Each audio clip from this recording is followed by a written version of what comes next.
వ్యాపారులను బెదిరిస్తారు, పారిశ్రామికవేత్తలు బెదిరిస్తారు, కాంట్రాక్టులు బెదిరిస్తారు, ప్రజల కోసం అని చెప్తారు, ప్రజలకు అన్యాయం జరిగిపోతుందని చెప్తారు. ఆ పేరుతో దందాలు చేస్తారు నక్సలైట్లు. దందాలు చేసి చందాల పేరుతో డబ్బులు వసూలు చేస్తారు. ఒకటి కాదు, 2 కాదు. వాళ్ళు చెప్పింది ఇచ్చి తీరాల్సిందే. 1,00,000 కాదు, కోట్లలోనే ఉంటుంది.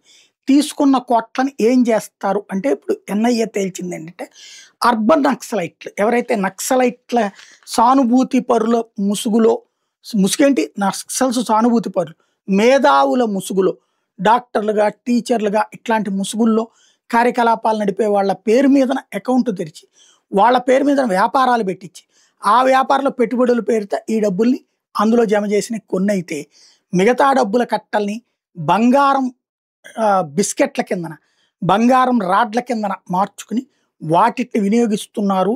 వాటిని వాళ్ళ దగ్గర ఉంచుకున్నారు. ఇది ఒక 100 గ్రాములు 200 గ్రాములు కాదు, 400 కేజీలకు పైగా ఉంటుందని ఇప్పటిదాకా పట్టుబడ్డటువంటి కొంతమంది నక్సలైట్లు ఇచ్చిన వాంగ్మూలాల ఆధారంగా ఎన్ఐఏ జాతీయ దర్యాప్తు సంస్థ నిర్ధారించింది.